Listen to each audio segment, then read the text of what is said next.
Magandang gabi po sa lahat na nakikinig sa atin. Opo. Sir, ano po ang nakikita nyo po dito sa panibago na namang pagtitipon po? Same pa rin ang panawagan sa mga nakalipas din ng mga pagtitipon. Oo, kaya nga po, tumitindi ng tumitindi ang laban or ang pagkakadismayan ng taong bayan sa nakikitang reaksyon at aksyon ng gobyerno laban sa korupsyon. Ang dami nang expose, ang dami ng mga itinuro. Pero ang nangyari, kung sino yung nag-expose at nagtuturo, yun po ay pinakukulong. Samantalang yung mga itinuturo ay nananatiling pinoprotektahan. Yun po ang nakakabahala at saka nakaka-disappoint. Kaya mga tao nagagalit na at saka yan, nasa kalsada na at makikita mo naman sa Facebook, sa social media, ang disgust ng tao sa ginagawa ng pamahalaan. Na talagang gusto ng lumalaban na eh. Gusto matakot, lumalaban na. And papasalamat tayo, tuloy tayong papasalamat sa mga tao at grupo na hindi nagpapatakot sa pamahalaan natin sa ginagawa ng pang-abuso ng kapangyarihan at pagkatakipan, injustice. Kumbaga, selective. Yung mga kakampi, kahit may kasalanan, poprotektahan, tatakutin ng mga congressman, tatakutin ng mga senador ng kaso, ikulong, kapag hindi sumali sa gusto ng Malacanang o pagpigil ng flood control. So, kaya po, yan po ang nakikita natin and I hope na patuloy na magising ang mga Pilipino at magsama-sama gaya ng panawagan ngayon sa EDSA. Isa tayo eh. Katoliko, Iglesia ni Cristo, Born Again Christians, KOJC, Muslim, o kahit wala kang relihiyon, magkakasama, dapat magkaisa tayo sa laban kontra korupsyon, walang kulay. So nakikiisa po tayo sa panawagan sa bayan na magsama-sama tayo ngayon at pumunta ko kayo ng EDSA upang ipakita ang inyong pag-ibig sa bayan at pagtutol sa mga pang-abuso at korupsyon ng gobyerno at nawa, ang pamahalaan po ay makinig sa panawagan ng taong bayan na ito dahil sa totoo lang, marami pang gustong pumunta pero marami natatakot. In fact, lahat ng ating mga kasamahan, puro nakasuhan na.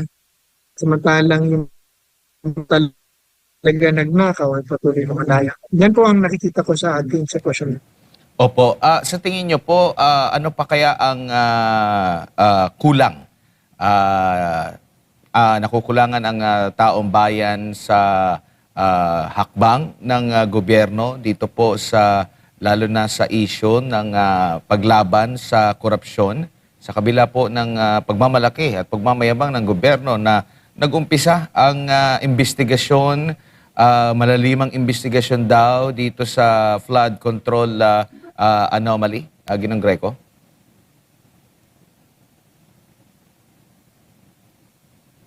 Simple lang po, sirs, yung katotohanan. Dahil, gaya ng sasabi ko, mga kinakasuhan, puro kalaban, puro nagsasalita laban sa gobyerno, laban sa korupsyon. Si Senator Dante Marcoleta na nanguna sa napakagandang investigasyon, Senate investigation ng Blue Ribbon Committee sa flood control. Ngayon, pakukulong na rin. Si Mike Defensor na nagbo-volunteer na dalhin ng mga witnesses. Ngayon, ipakukulong na din. Tapos yung mga itinuturo ng mga sundalo, ng mga dating sundalo, 18 soldiers na nag-deliver na mali-maliit ang pera, pati daw sa Pangulo, sa mga senador, sa mga congressman, sa mga sekretaryo, kinakasuhan na rin po at ipakukulong din po. Samantalang yung mga itinuturo nila, wala naman tayo nakikitang matinong investigasyon o nababalitaan na kakasuhan. O meron nga kakasuhan, hindi naman tinutuloy. Pag lumipat sa kanila, partido, nawawala ang kaso. Tapos alam na alam ang ibang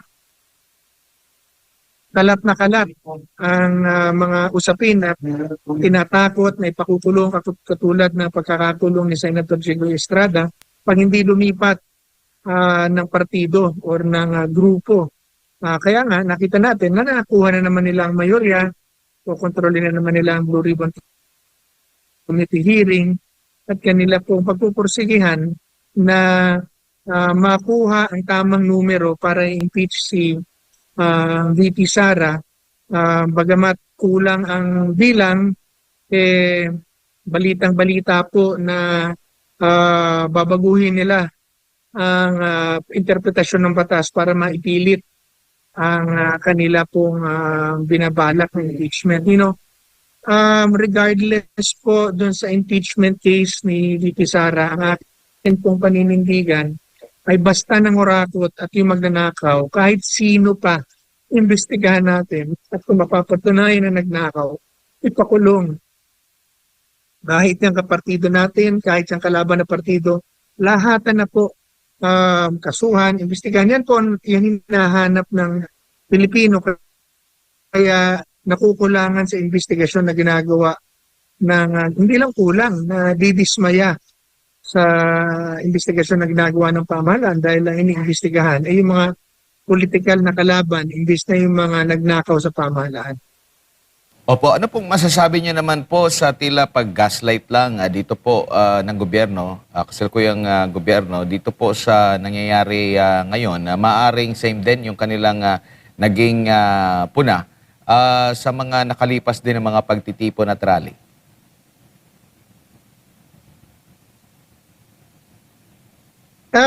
Yan po ang nakakabahala at nakakalungkot sa ginagawa ng pamahalaan na hindi pinapansin at ngayon po balitang-balita na pinitigilan pa yung ibang mga taong parating, binablock daw ang north and south expressway para sa mga dadalo pa at talagang kumbaga red alert ang kanilang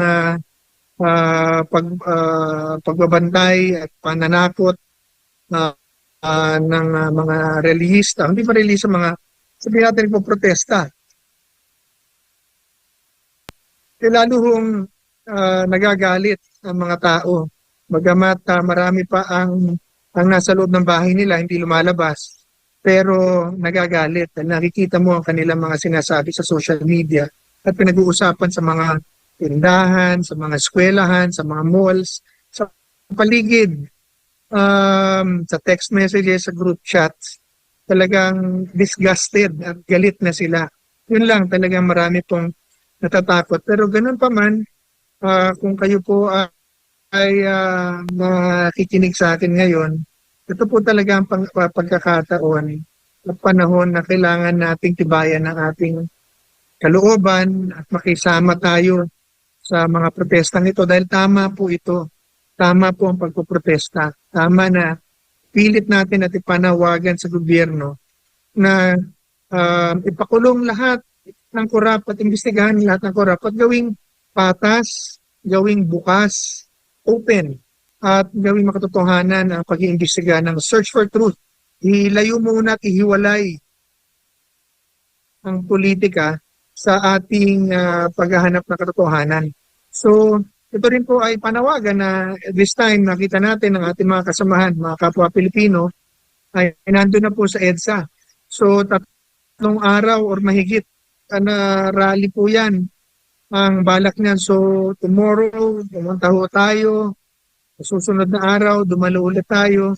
Because this is a peaceful rally, peaceful protest na karapatan na binigay sa atin ng ating saligang batas na kung ating bibitawan o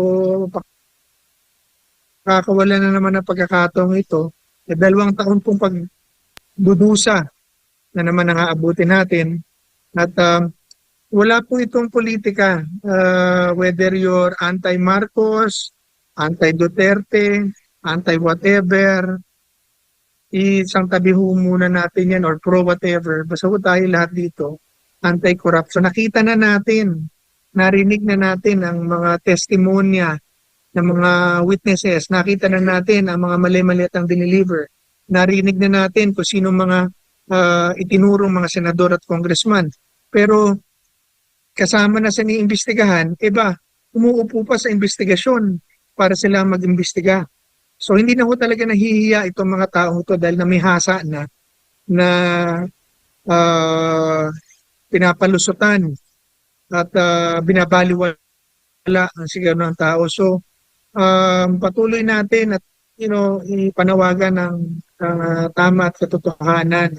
Wala naman tayong hihingin na labis sa batas. Sinasabi lang natin, gawin natin yung tama. Talagang imbestigahan at ipakulong lahat. Hindi yung pinipili nyo lang kung sinong imbestigahan ninyo, pinipili nyo kung sinong pakukulong ninyo, tinatakot yung buong bayan gamit ang kapangyarihan na hiram lang naman sa taong bayan.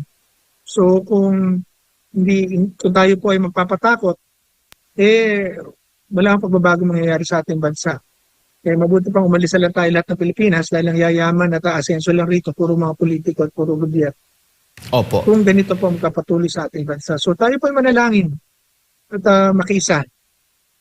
Opo.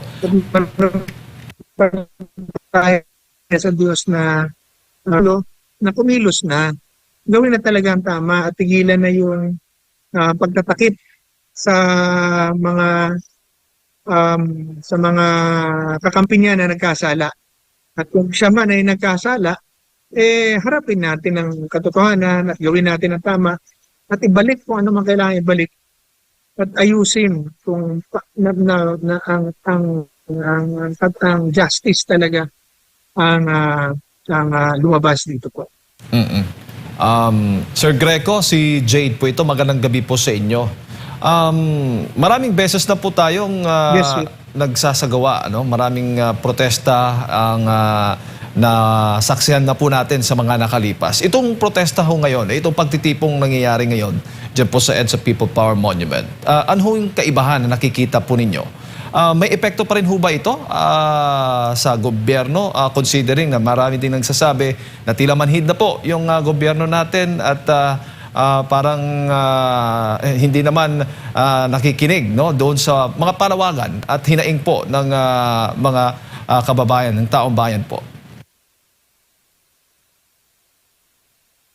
Walang pagkakaiba po nito. Itong nangyaring protesta nito, ito at saka yung nakaraan, yung nauna nung linggo, ay nangyari sa gitna ng napakaraming pananakot, napakaraming tao ng kinasuhan, at mga opisyal ng pinakulong na tapos nakita na marami na talaga natakot at talagang wala ng pag-asa dahil nakikita nga nila na ang gobyerno ay nagbibingi-bingihan at binabaliwala ang protesta ng taong bayan and is holding on to power. And yet, ginawa pa rin ang mga papuprotestang to.